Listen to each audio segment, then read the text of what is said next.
Assalamualaikum warahmatullahi wabarakatuh. Waalaikumsalam warahmatullahi wabarakatuh. Bismillahirrahmanirrahim. Alhamdulillahi rabbil alamin. Wassalatu wassalamu ala ashrafil anbiya'i wal mursalin wa ala alihi wa ashabihil mujahidin at-tahirin, amma ba'du. Bersabda Rasulullah sallallahu alaihi wasallam, "Iza sarratka hasanatuka wa sa'atka sayyi'atuka fa anta mu'min." Apabila perbuatanmu yang baik menyebabkan engkau bahagia, apabila perbuatanmu yang baik menyebabkan engkau gembira, dan perbuatanmu yang jahat menyebabkan engkau jadi susah, itulah tanda bahwa di hatimu masih ada iman. Artinya, belum tentu orang yang berbuat baik merasa bahagia dengan kebaikan yang dikerjakannya. Dan tidak selamanya orang yang berbuat jahat sanggup menyesali perbuatan jahatnya.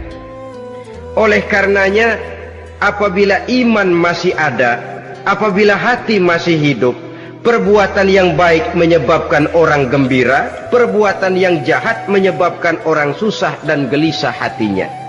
Ini mengandung pelajaran.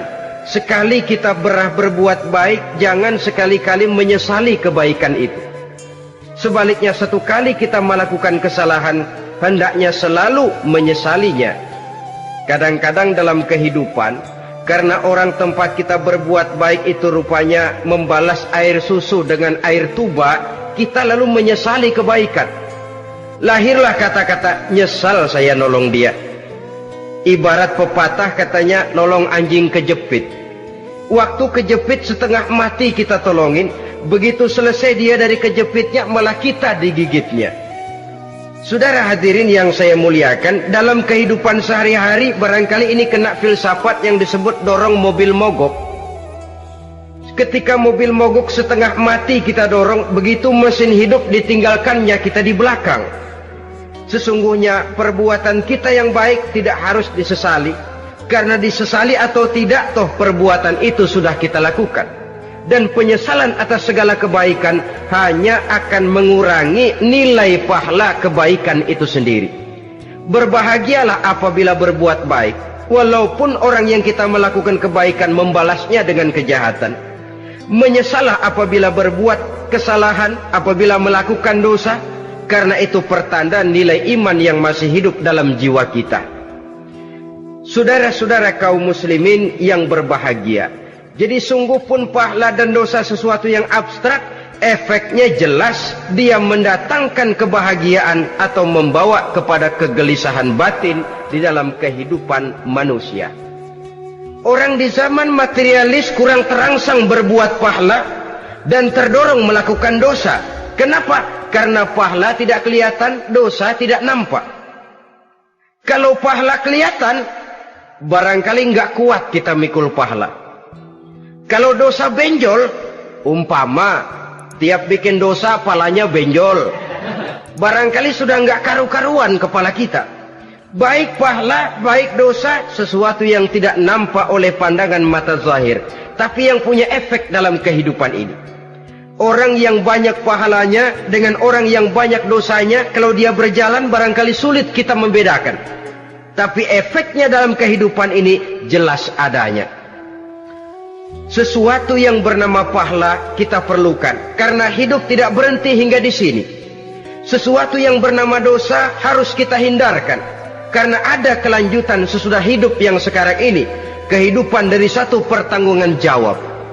Itu sebabnya Imam Ghazali dalam bahasa yang indah sekali berpesan, "Jaddidis safinah fa innal bahra amiq wa khuziz zad fa innas safara ba'id."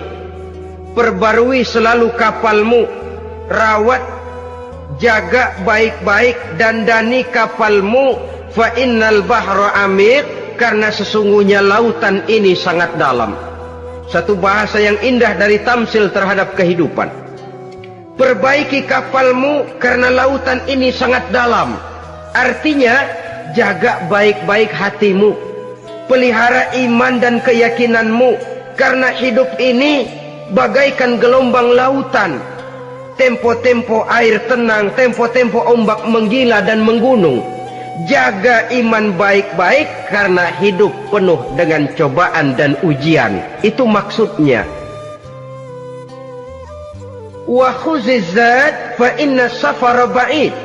Dan bawa bekal yang banyak karena perjalanan hidup ini sangat panjang. Perjalanan ini sangat jauh. Kita kalau pergi keluar kota tentu saja membawa bekal. Makin jauh kota yang akan kita tuju, makin banyak bekal yang harus kita bawa. Alangkah sengsaranya manusia apabila dia akan pergi ke satu kota yang jauh, modalnya cuma nekat. Bagaimana nanti di sana sajalah.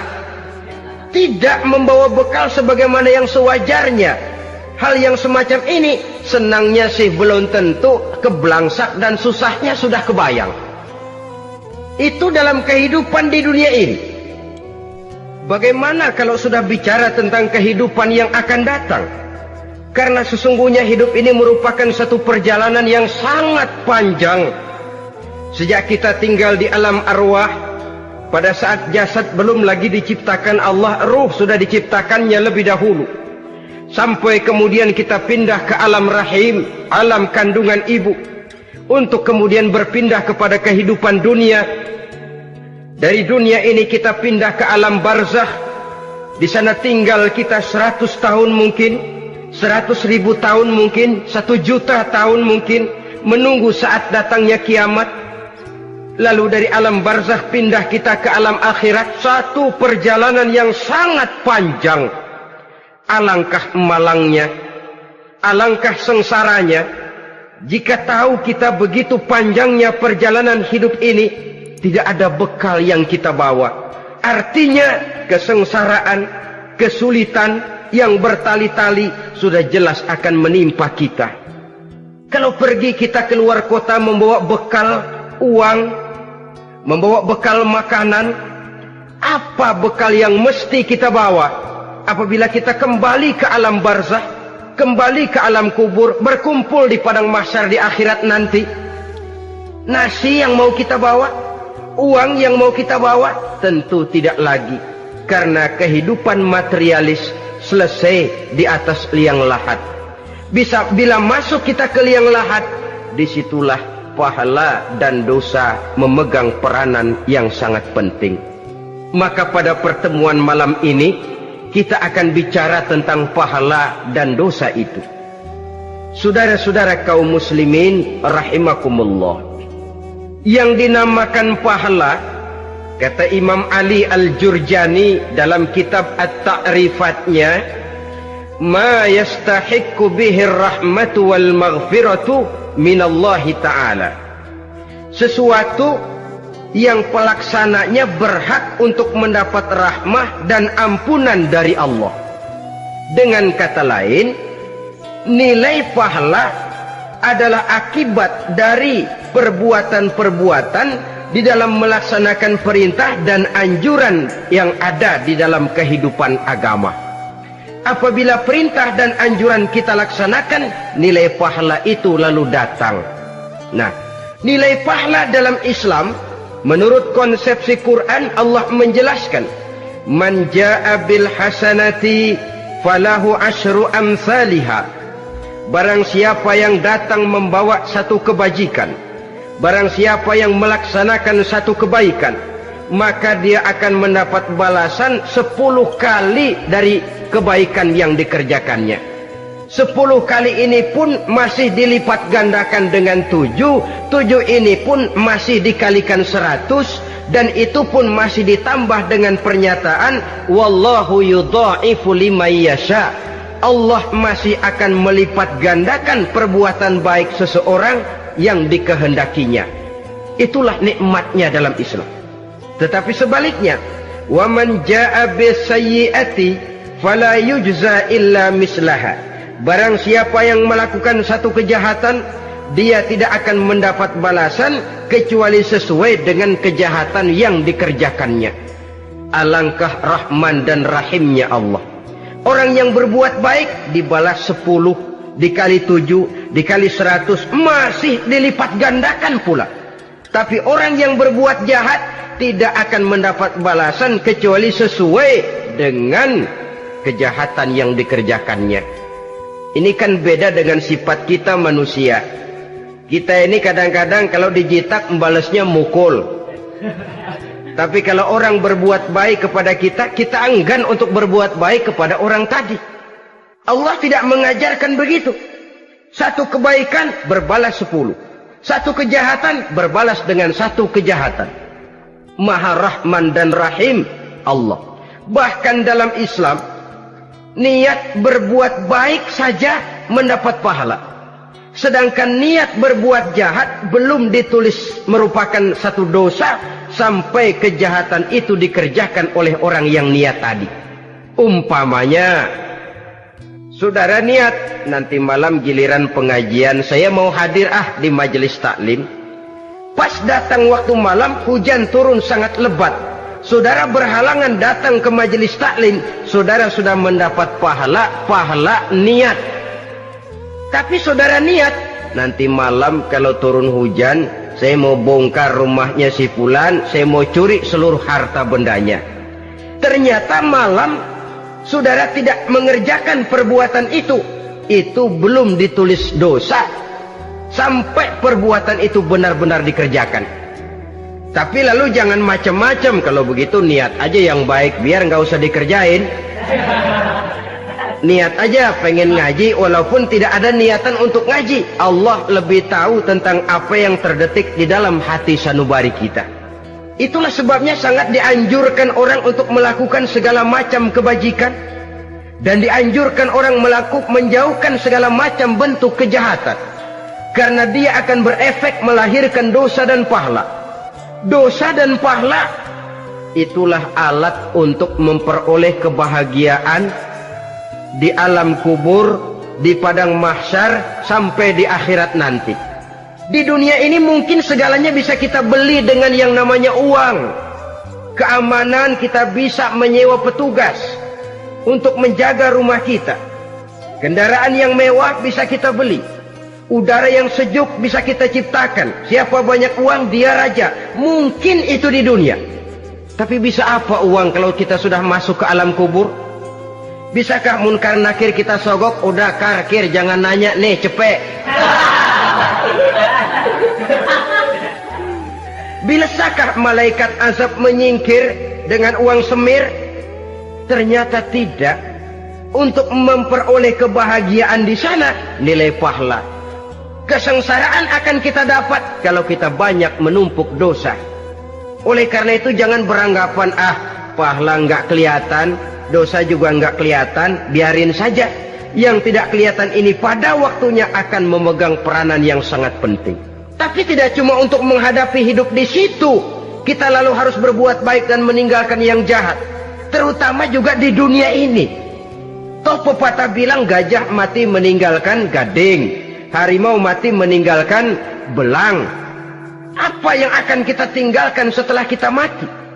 Kita ingin jasad kita boleh hancur terkubur tanah, tapi nama kita ingin hidup terus, dikenang orang 100, 1000, bahkan 1.000.000 tahun yang akan datang. Ditulis orang dengan tinta emas dalam sejarah, tercatat kita sebagai orang baik-baik. Saudara-saudara kaum muslimin rahimakumullah. Lalu perbuatan apa yang bisa mendatangkan pahala itu? Saudara-saudara, semua perbuatan yang diperintah dan dianjurkan oleh Allah, yang dikerjakan dengan ikhlas hanya untuk mencapai ridho Allah, mendatangkan pahala. Kadang-kadang menurut pendapat kita remeh, tapi nilainya di sisi Allah besar. Itu pahala. Menghitung pahala itu hak prerogatif Allah. Perbuatan yang ringan Allah mau berikan ganjaran yang besar, itu urusan Allah. Misalnya, kata Nabi, la tahkiranna minal ma'rufi syai'an. Jangan kamu menganggap remeh perbuatan baik walaupun kecil. Jangan merasa sulit melakukan perbuatan yang mengandung pahala. Bertemu dengan teman, muka kita cerah, berpahala. menyingkirkan duri di jalanan berpahala, menolong orang yang sesat, memberitahu orang yang bertanya berpahala. Tidak sulit kalau kita mau. Yang diperintah dan dianjurkan oleh agama itu perbuatan yang mengandung nilai-nilai pahala. Masalahnya cuma tinggal mau atau tidak dan dikerjakan dengan ikhlas. Bertemu teman mukanya cerah, pahala. Menyingkirkan duri di jalanan, pahala. Sodakoh, pahala. Tidak berupa perbuatan, bisa berupa ucapan. Misalnya bersolawat, pahala. Bertasbih dan bertahmid, pahala. Kata Nabi, kalimatani khafifatani 'alal lisan saqilatani fil mizan. Ada dua kalimat yang enteng di lidah tapi berat di timbangan akhirat nanti. Apa itu? Subhanallah walhamdulillah. Itu kan amalan yang ringan, perbuatan yang mudah saja, tapi nilainya demikian besar dalam pandangan Allah.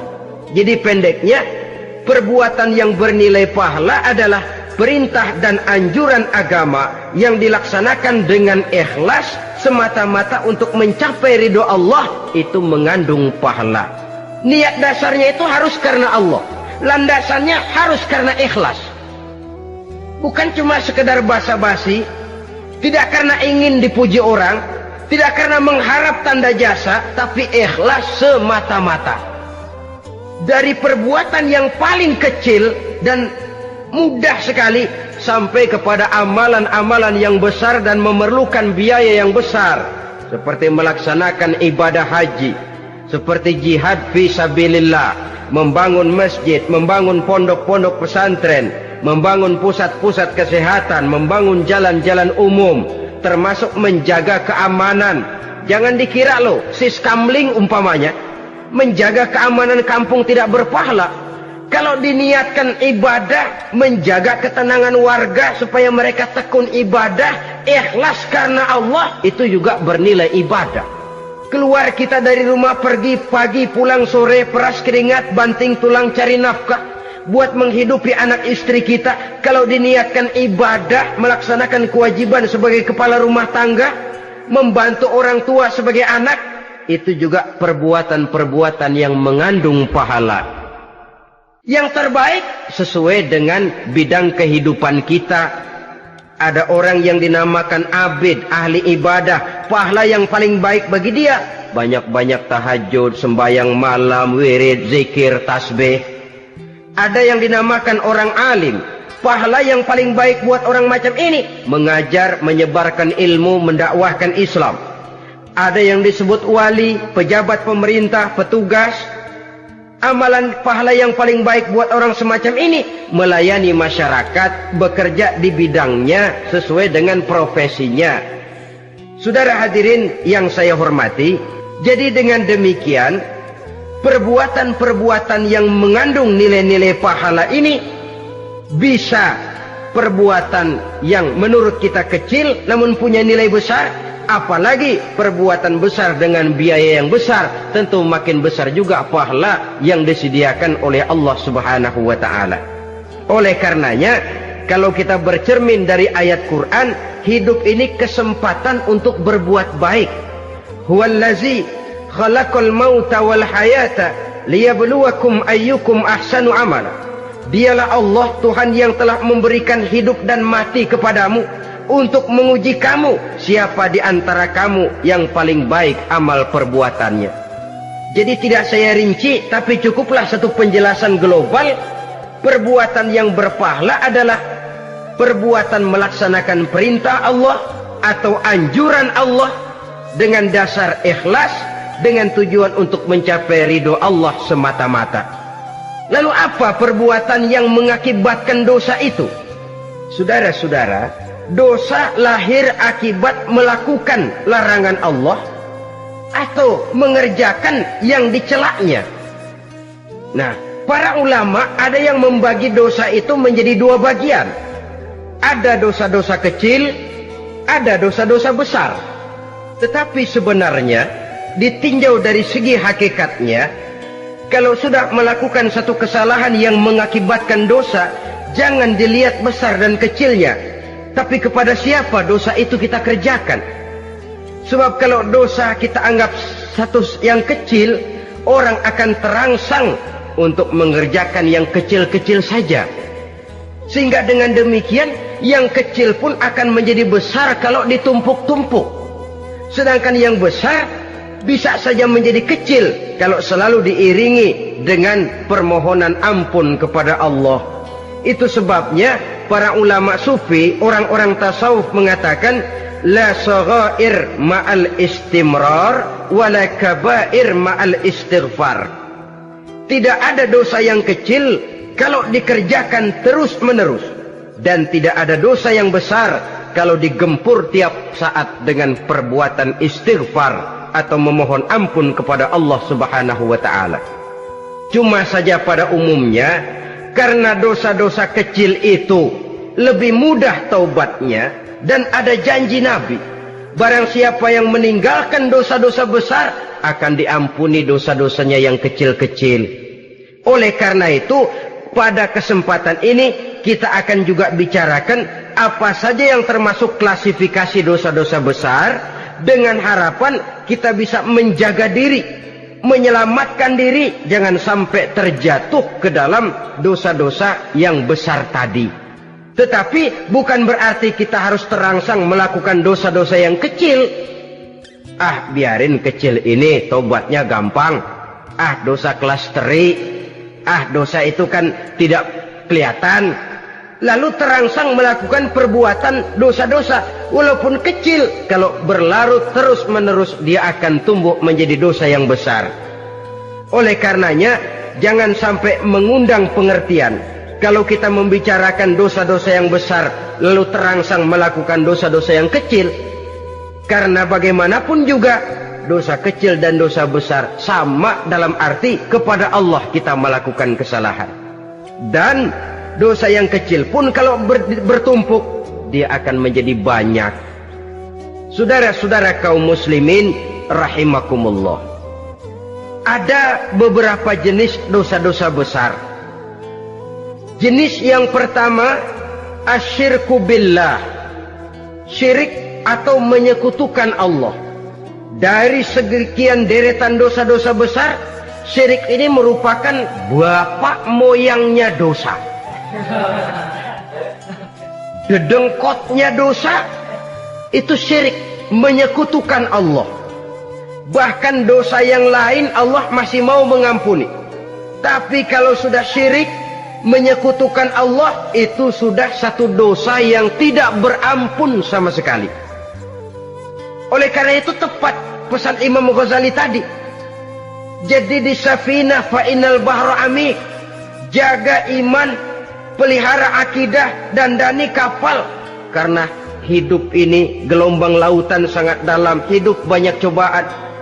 Di dalam hidup di zaman sekarang ini, saudara bisa perhatikan, di mana tensi ekonomi tinggi, lapangan kerja sulit, persaingan hidup makin tajam, sifat egois dan individualis tumbuh di mana-mana, rasa solidaritas sosial menurun, sifat gotong royong musnah, orang mudah potong kompas, potong jalan, ingin cepat kaya, ingin cepat naik pangkat, ingin dapat kedudukan. Kadang-kadang akidah pun terjual, akidah pun musnah, jatuh ke jurang syirik pun tidak jadi soal. Itu yang kita khawatirkan. Kalau dosa-dosa yang lain Allah masih mau mengampuni, tapi kalau sudah jatuh kepada syirik, Allah sama sekali tidak akan memberikan ampun. Dalam kaitan dengan ini barangkali tepat sinyalemen Imam Ali itu. Andai kata kemiskinan merupakan satu kepribadian, saya akan membunuhnya lebih dahulu. Artinya memang kemiskinan ini sering mendorong orang kepada jurang kemusyrikan.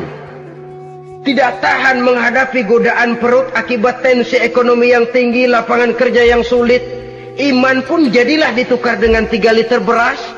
Akidah pun jadilah dibarter dengan 3 bungkus supermi, dengan pakaian bekas, dengan obat-obatan.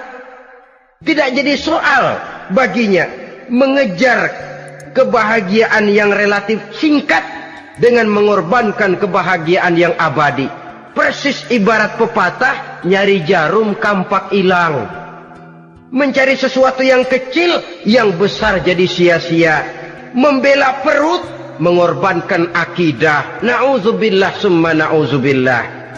Saudara-saudara kaum muslimin rahimakumullah. Ini fakta. Ini kenyataan. Dan hal semacam ini tidak bisa diatasi cuma dengan ceramah, simposium, diskusi, seminar. Apalagi Nabi berpesan, solahu ummati bil ilmi wal mal. Umatku hanya bisa menjadi baik akidahnya dengan ilmu dan harta. Itu bahasa Nabi.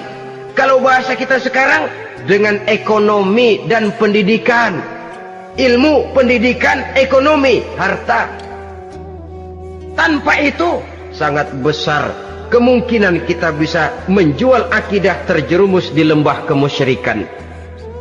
Maka terutama kepada saudara-saudara saya, muslimin yang terpencil jauh dari kota-kota besar, yang kadang dalam kehidupan seharinya imannya sering digoda oleh supermi, akidahnya sering ditantang oleh pembagian beras, pakaian-pakaian bekas, obat-obatan dan sebagainya.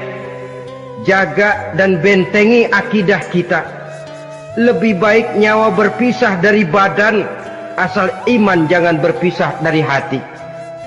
Kepada adik-adik saya para remaja, para pemuda di kota-kota besar, yang iman dan akidahnya sering ditantang dengan minuman-minuman keras, fasilitas-fasilitas yang menghanyutkan, yang secara terarah dan praktis sedikit demi sedikit menggiring kita untuk keluar dari nilai-nilai akidah. Hati-hati, jaga baik-baik, sebab intan paling mahal, mutiara paling berharga, tidak lain nilai iman ini. Tergelincir kita daripadanya, jatuh ke lembah kemusyrikan, jatuh ke satu dosa yang teramat besar, yang Allah tidak akan pernah memberikan ampun lagi. Ini dosa besar yang pertama.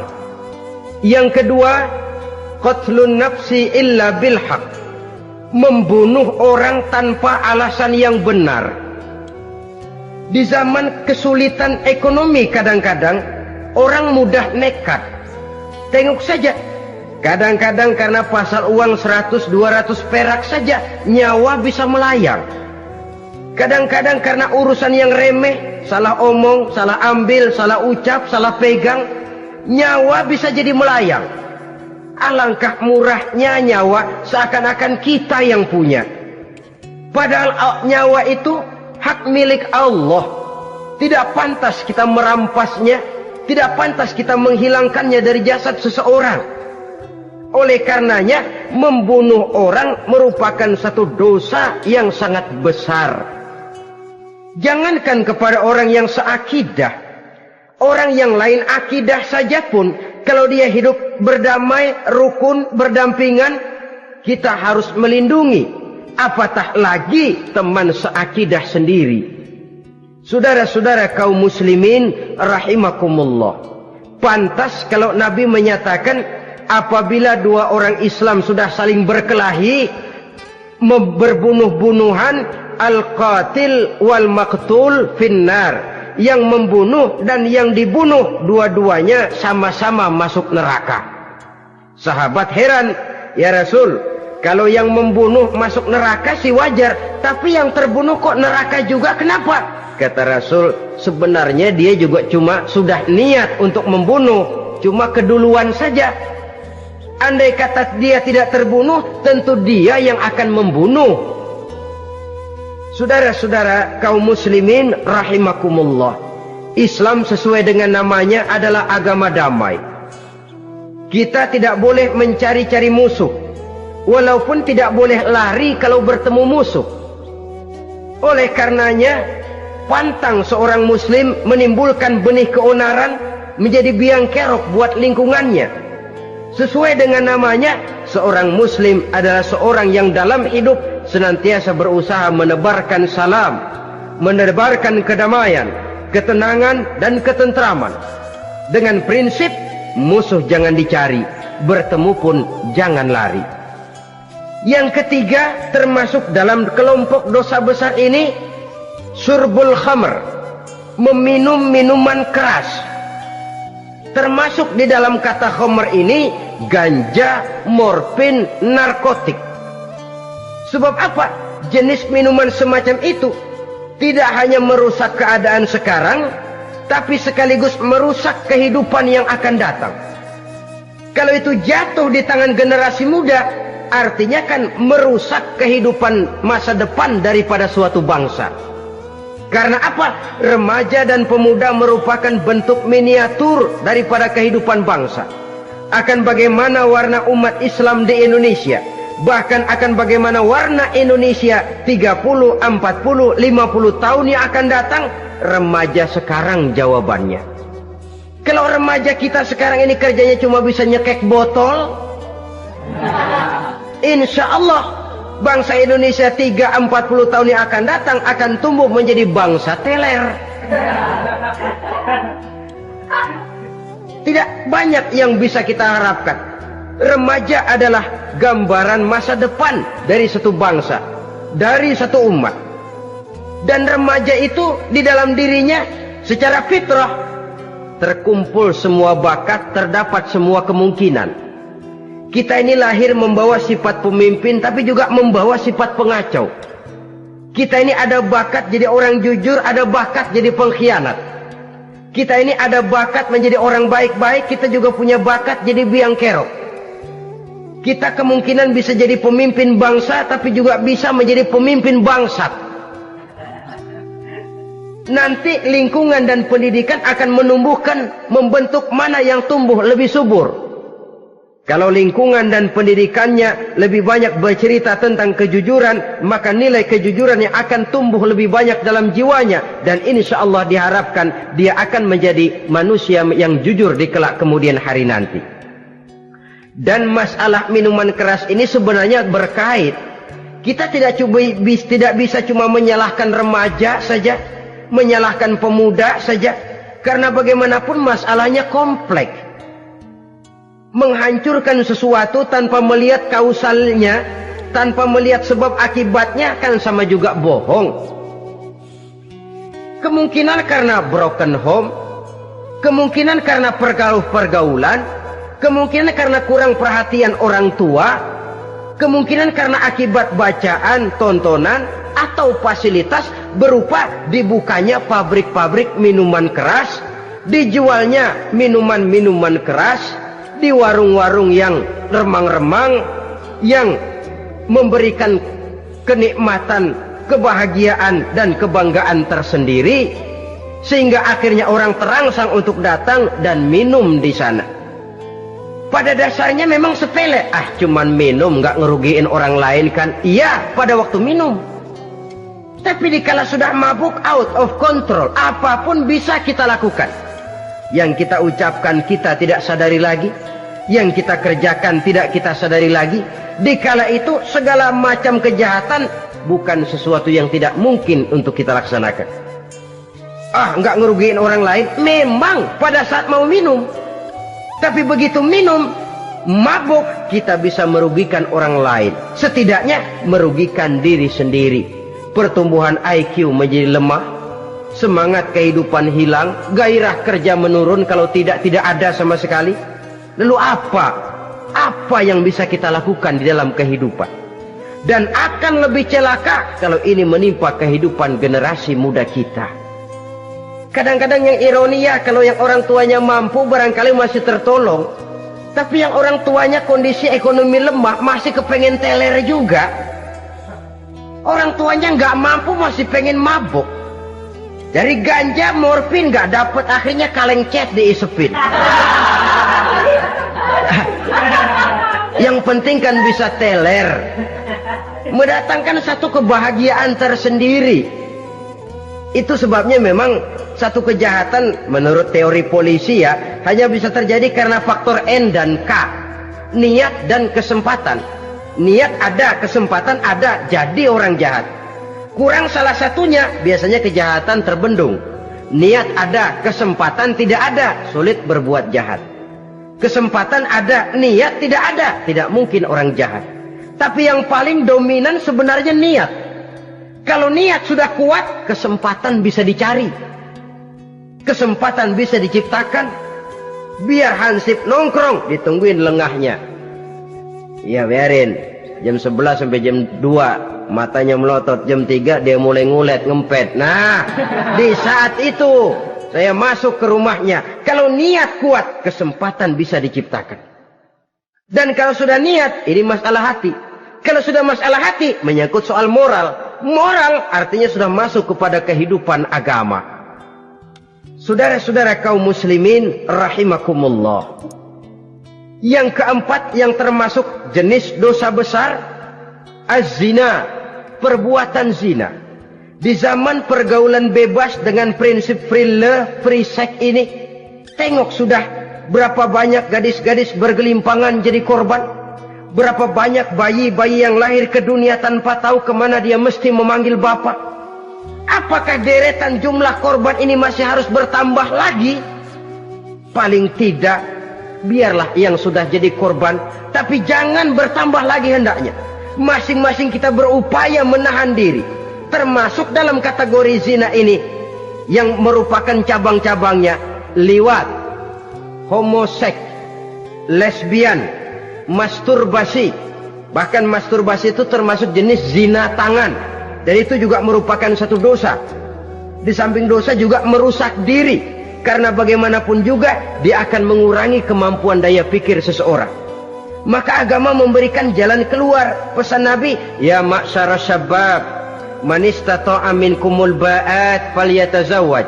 Hai para pemuda, kata Nabi, barang siapa di antara kamu yang sudah bisa ba'at, yang sudah mampu ba'at. Ba'at itu artinya memberikan nafkah, baik nafkah zahir maupun nafkah batin, falyatazawwaj, maka hendaklah dia kawin.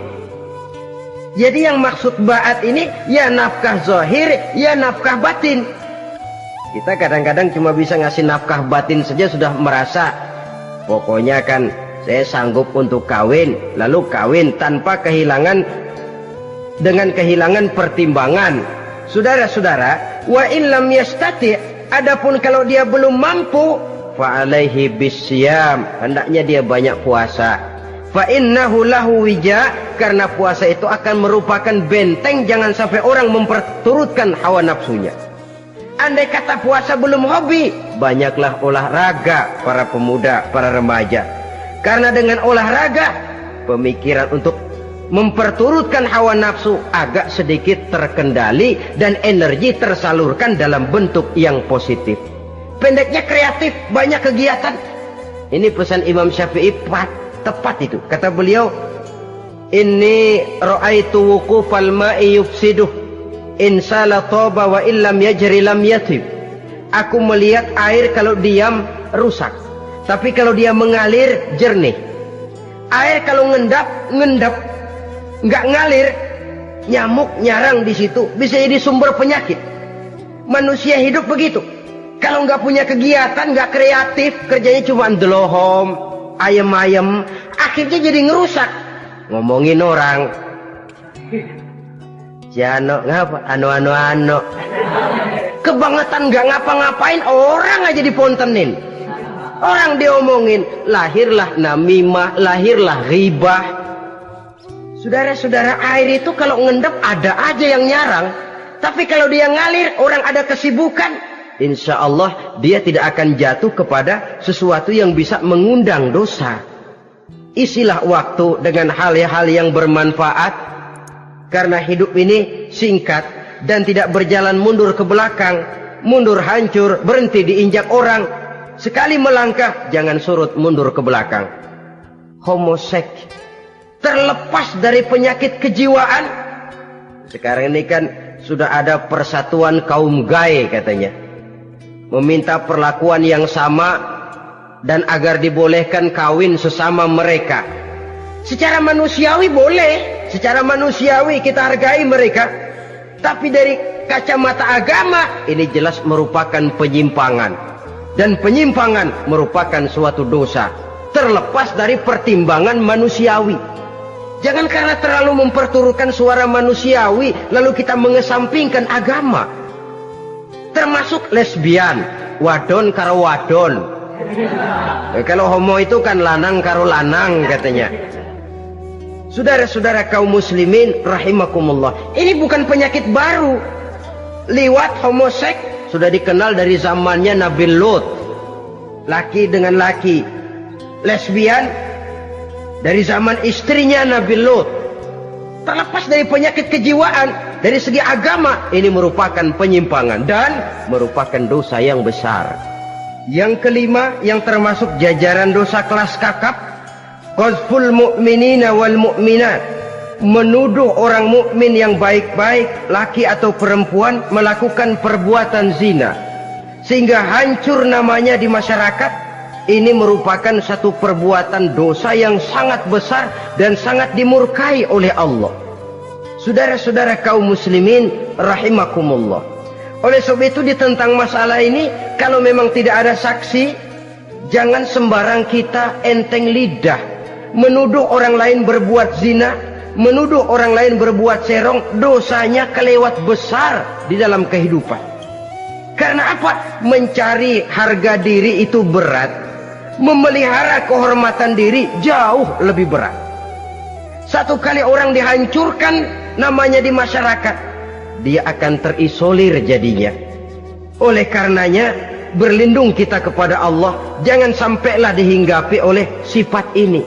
Karena sentimen kita kepada seseorang, karena hasad kita kepada seseorang, tidak senang melihat orang lain lebih maju, lalu lidah ini seenaknya saja mengucapkan kata, padahal sanksi dan resikonya sangat besar. Yang kita tuduh barangkali mendapat pahala dari Allah, kita sendiri yang menuduh tanpa saksi, tanpa alasan yang benar, mendapat dosa yang sangat besar. Saudara-saudara, memang kadang-kadang aneh dalam hidup ini. Seorang pelacur biasanya bisa menjaga mulutnya di masyarakat, kata-katanya baik, sopan. Kenapa? Karena mulut yang satu sudah tidak terjaga.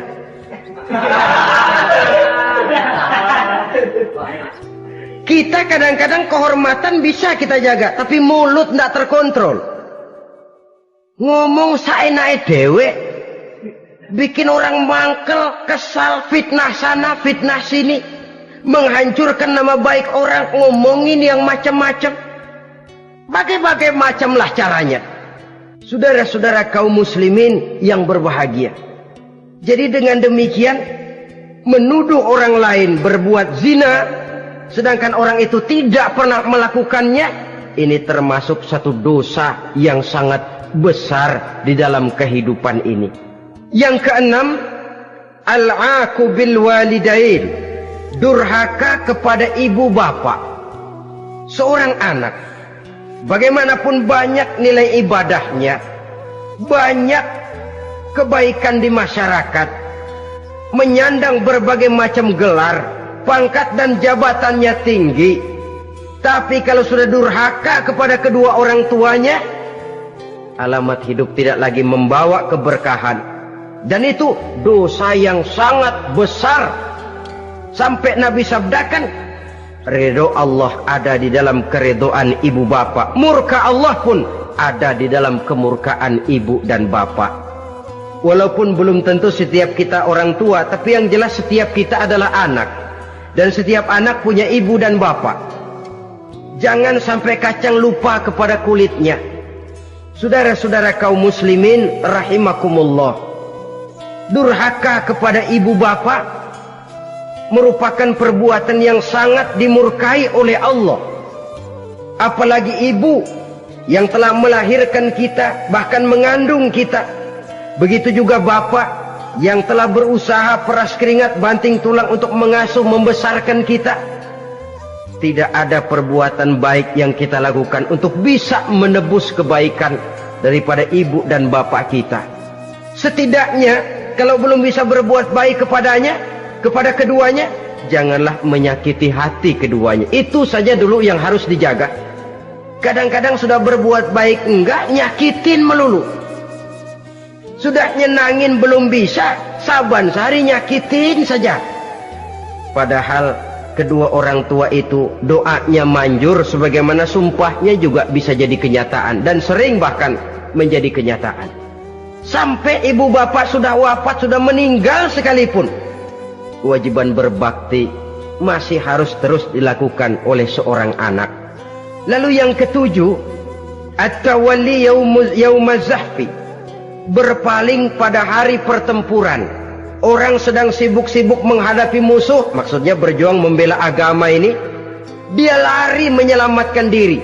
Pengecut, mental munafik. Ayo, kalau demi agama, mari kita maju ke depan. Allahu Akbar. Yang besar Allah, yang lain kecil semua. Maju. Orang lain maju serentak, dia mundur jauh ke belakang. Mental munafik, mental calo istilah sekarang ini. Oh, itu calo, mental calo. Tuhan gedek banget itu. Coba ya, calo itu paling sibuk nyuruh penumpang naik. Tapi sementara penumpang naik sampai ke tempat tujuan masing-masing, calonya nggak kemana-mana, diem aja di situ.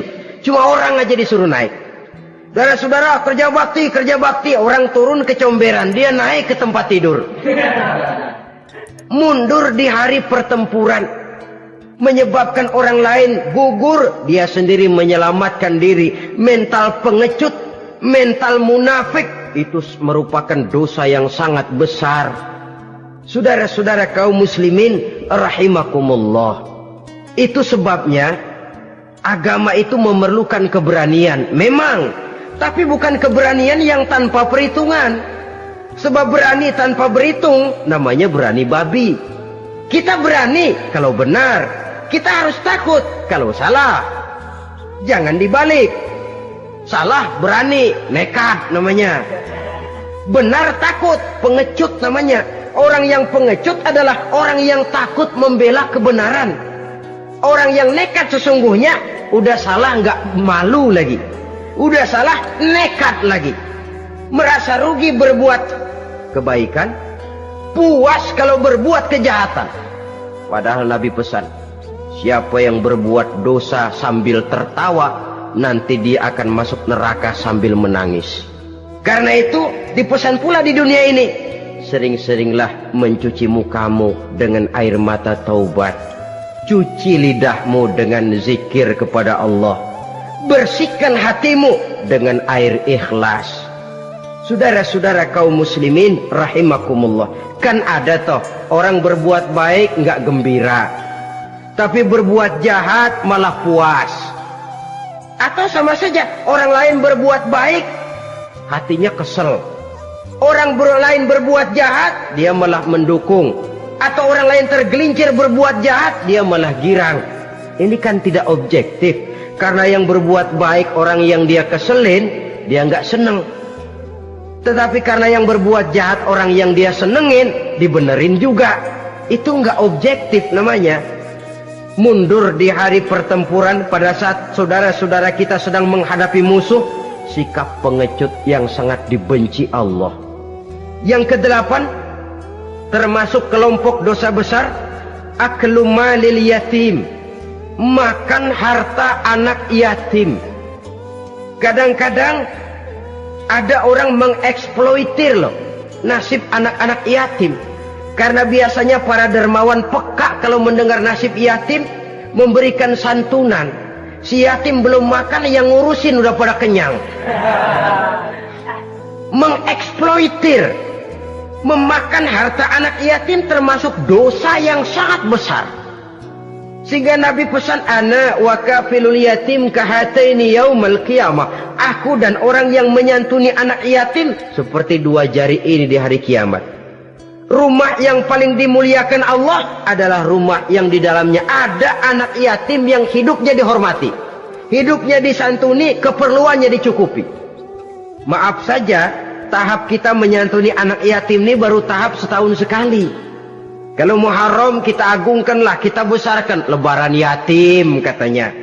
Kita kumpulkan dana, kita usap kepala yatim, kita kumpulkan beras, kita bagikan hari itu. Perkara bulan depan kelaparan, kita tutup kuping. Perkara bulan berikutnya dia kelaparan, kita masa bodoh. Bahwa di bulan Muharram kita santuni yatim piatu itu sudah baik. Tapi akan lebih baik lagi kalau kita sanggup menjadi bapak asuh mereka, memikirkan sekolah mereka, ada kontinuitas. Kalau mereka diasuh oleh orang lain, lalu bertukar agamanya, berpindah akidahnya, kita ngomel habis-habisan. Tapi kita ada kemampuan, kita tidak mau berbuat semacam itu. Ya sama juga bohong namanya. Saudara-saudara kaum muslimin rahimakumullah. Orang yang menyantuni yatim mendapat pahala besar. Tapi orang yang mengkorup harta anak yatim, dosanya juga sangat besar. Berhati-hatilah kalau kita diberikan kepercayaan oleh masyarakat untuk mengurus anak-anak yatim. Karena pahalanya besar, resikonya juga besar. Yang kesembilan, syahadatuz zur, sumpah palsu. Sebab sumpah palsu ini menggunakan nama Allah untuk sesuatu yang tidak benar. Nama kita saja dibawa untuk yang tidak benar, kita jengkel.